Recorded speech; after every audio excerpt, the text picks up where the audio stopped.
It's now time to take a look at news stories making headlines around the globe. President Muhammadu Buhari has extended the tenure of the Inspector General of Police, Usman Alkali Baba.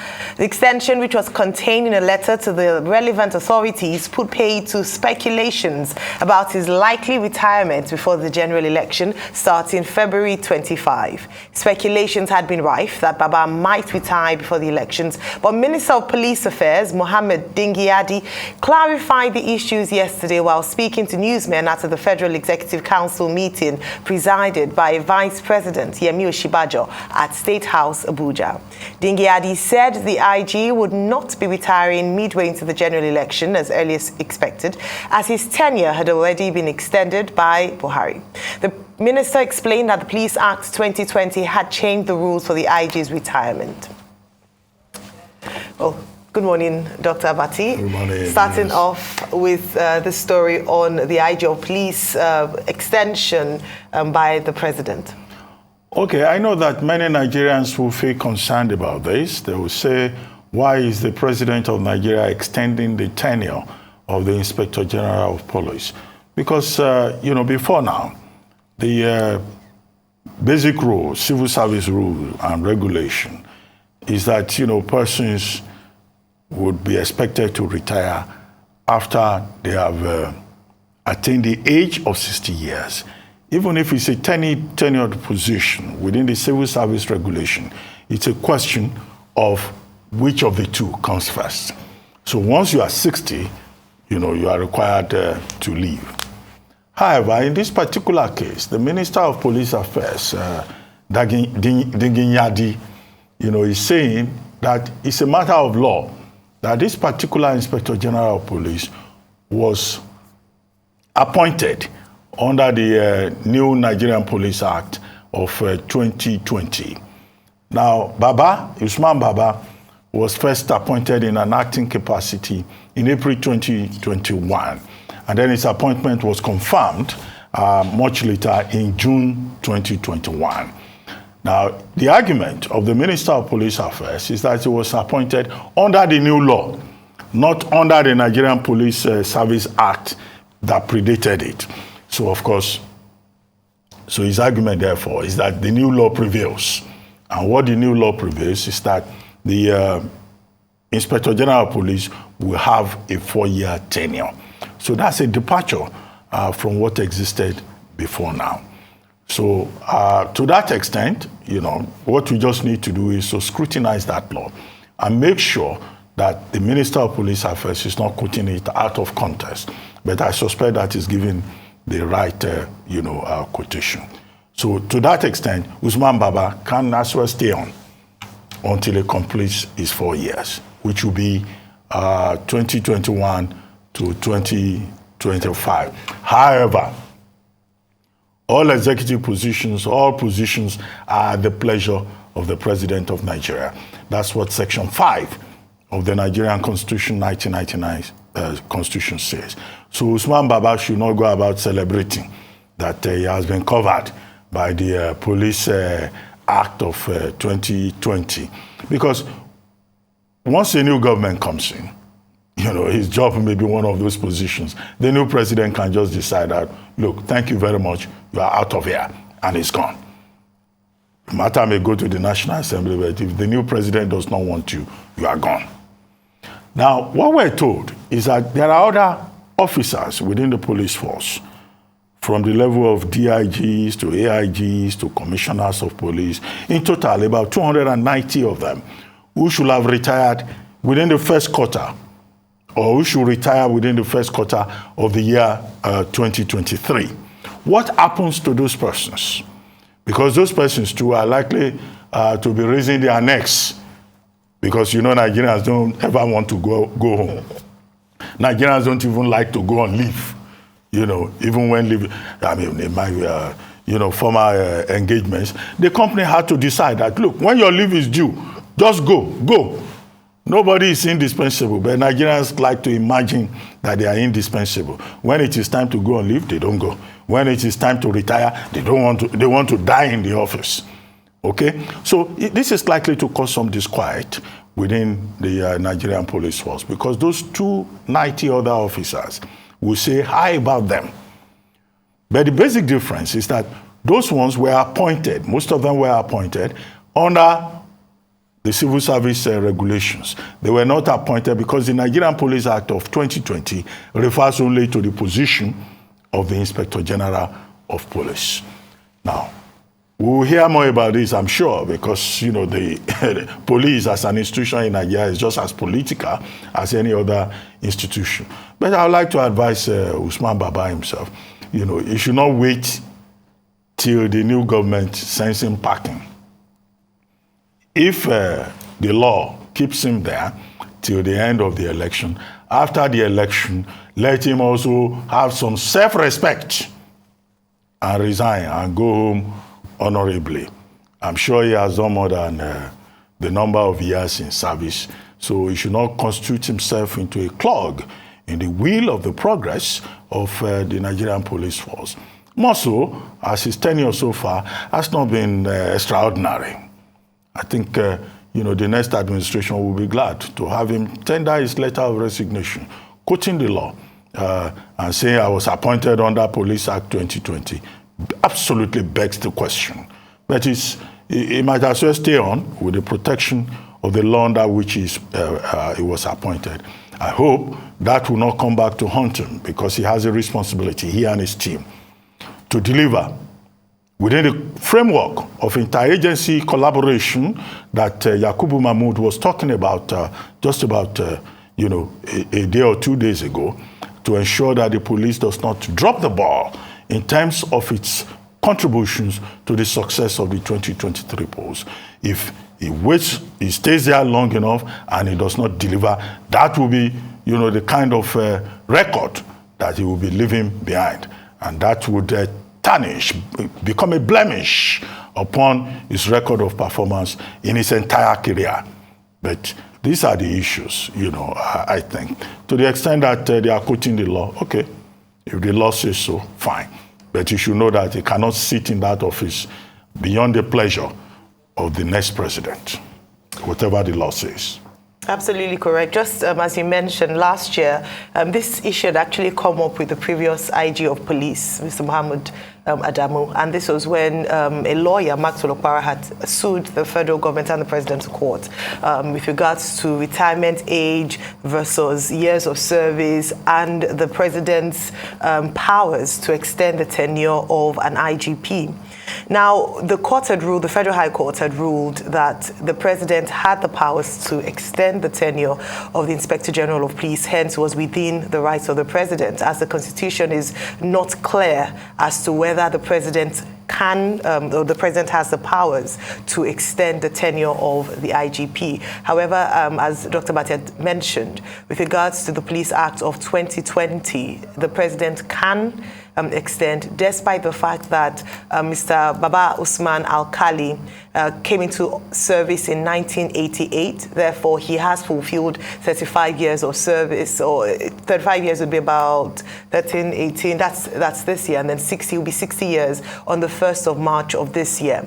Now, you would wonder why an extension would be necessary and not just him following his retirement age or perhaps his years of service. The president is reluctant, or perhaps might be reluctant, to let him go right in the middle of elections, and quite understandable, because the change of power at that time might disrupt a number of plans and activities from security agencies. However, it is important that, bearing in mind this trust, bringing into view a very critical time in Nigeria's life cycle, the elections of 2023, of which the IG plays quite a critical role, particularly as we have talked about security, the state of security in the nation and the state of security for INEC offices and during the election cycle. This is a call for the IG of police to ensure that he and his men do all they're able to do within the powers constituted to them to ensure that they support a free, fair, and credible election, as has been hammered by the president. We're looking forward to him having a successful end of tenure, and like Doctor mentioned, perhaps once he's been able to deliver a successful election security-wise, then he can take a bow whilst ovation is perhaps loudest. Well, the Federal Executive Council has approved 2.29 billion naira for the manufacturing of training aircraft in Zaria, Kaduna State. Minister of Aviation Hadi Sirika made the remark after the first meeting of the council chaired by the Vice President, Professor Yemi Osinbajo. Other ministers with memos approved include Works and Housing, Environment, and Police Affairs. State House correspondent Adesua Omoran reports. It's the first meeting of the Federal Executive Council for the year 2023. With President Muhammadu Buhari in Mauritania, Vice President Yemi Osinbajo presides over the affairs of the cabinet. The plans by the Buhari administration to commence local manufacturing of aircraft has now received the boost at the Federal Executive Council meeting. But first, an assembling plant is to be located in Zaria in partnership with a Hungarian-based aircraft company, Magnus Aircraft, which will cost 2.2 billion naira with a completion period of 18 months. Minister of Aviation explains the need for the training aircraft. So this airplane is fully aerobatic. It goes into aerobatics, and I think the Nigeria Air Force and the Air Force around the region will be interested and excited by this development. But we are taking the lead in civil aviation. It's our intention to produce them here, assemble them here, and perhaps even in the future, sell them out to whoever is interested around the world. So this will happen, and I think the first 1 or 2 aircraft will happen, the assemblage here in Nigeria, and to fly them within the remaining 4 months that we have as a government. To improve safety and enable pilots land in poor visibility conditions, the aviation minister also reveals that the council approved 546 million naira for the procurement and installation of Category 3C landing system in 15 airports nationwide, beginning with Port Harcourt International Airport, Aminu Kano International Airport, as well as Kano and Katsina airports. On the Nigeria Air project started by the government, which is now immersed in a legal tussle, Sirika declined to give detailed comments on the issue, saying it was sub judice. But he chipped in that there is, quote, nothing stopping the takeoff of Nigeria Air, end quote. In other memos, the council approved the recommendation for the Nigerian National Petroleum Corporation Limited and its subsidiaries to invest 1.9 trillion naira in the reconstruction of 44 federal roads under the tax credit policy. The council approved the proposal by the Ministry of Works and Housing for the reconstruction of 44 proposed federal roads with a total length of 4,554 kilometers in the total sum of 1.9 trillion naira. In another memo, the Minister for Works and Housing also got approval of the council for concessionaires for 9 road corridors under the pilot phase of the value-added concession of the Highways Development and Management Initiative. For the Ministry of Environment, 1.3 billion naira was approved for the procurement of 31 vehicles to aid inspection of the hydrocarbon remediation project in Ogoniland. Adesua Omoran, Arise News. Thank you for that report, Adesua. Doctor, your take on that report? Okay, well, one basic principle is that government is continuous. And when a government is in its, departure season, it tries to show that it will work till the very last day. So it's a psychological thing in the governance process. And so you'll find that at the last minute, a sitting government still keeps very busy. Fake meeting, they are announcing contracts, they are awarding projects, they are just to show that the government is not lame dog. Because in a lame dog season, what happens is that you find that people don't want to work again. Even your aides, they are busy attending political rallies. They are busy, trying to do long truths, as Nigerians call it, how they can find a foot, in the next administration. So what a political leader of a sitting government does is to try to keep generating the momentum. Now, I've said this in terms of the contest. So this is January. This government, by February, before the end of February, we'll know where we stand. And yet, Federal Executive Council meeting is still talking about contracts, is still talking about awarding things, is extending appointments. When a new government comes in, all of this may change. So I won't put much store by what a government does, despite the principle of the continuity of administrations in the last moment. We have seen the example at a lower level, perhaps most recently in Osun State, where in the last moments, the APC government tried to do so many things, awarding this and that. The first thing Adeleke of the PDP did when he came in was to reverse everything that was done.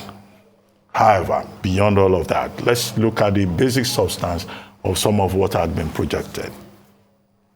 The first is the training aircraft, the aerobatic, yes? Yeah, I think he said that, the aerobatic aircraft that will now be manufactured in Hungary and then will be coupled together at the Nigerian College of Aviation Technology and all of that. Well, in principle, yeah, you may say it looks okay, but why is Nigeria perpetually an assembling point for things, whether it's training aircraft or for any other thing? The whole objective of the industrial plan in Nigeria is to make Nigeria a manufacturing hub and perhaps a service hub, not just for Nigeria, but for the whole of West Africa. Nigeria used to be a major aviation maintenance hub for the entire West African region. This Murtala Mohammed Airport here, it has a wing there where, the servicing of aircraft was done across West Africa, here in Nigeria. The equipment, all the things were abandoned. Okay, under this administration, have we not had tales about Air Nigeria? Where is Air Nigeria? They still brought it up. What is the guarantee that this manufacturing of aircraft would not be another Nigeria Air project? And where is the money going to come from? So it's not enough to just make these promises. As for the roads, we've been on the roads. I mean, as far back as 18 months ago, the Nigerian government, in fact, designated 18 special projects, the ones that they consider highly valuable, including Abuja, Lokoja, and some other roads. Yeah, one government cannot finish everything, but at the policy level, will the next government, because by now we should begin to talk about the next government, because you can't tie the hands of the next government. Even at a time when we are being told that the next government is going to inherit a debt burden of 77 trillion naira. So all of this is good for the optics, but I'm sure the politicians are thinking ahead. Nigerians also should be thinking ahead. But you can't stop having Federal Executive Council meeting because there is an election. You must keep making promises. You must keep assuring Nigerians. Concept, good, but we are already beginning to move beyond the present administration to the future. Brilliant. Well, just to highlight that the 1.9 trillion naira investment is coming from the NNPC, or that's the Nigerian National Petroleum Corporation Limited. And this is under the Federal Executive Council scheme for private investments into federal infrastructure. And this brings to light some of the, since we're talking about the NNPCL, also that the fact that there's still fuel scarcity out there. It's not main in the news this morning, but it's very important to highlight that because we're promised in November that we would see an end before December 25, and unfortunately the queues are still persistent out there, and the sale of PMS is way above the recommended price.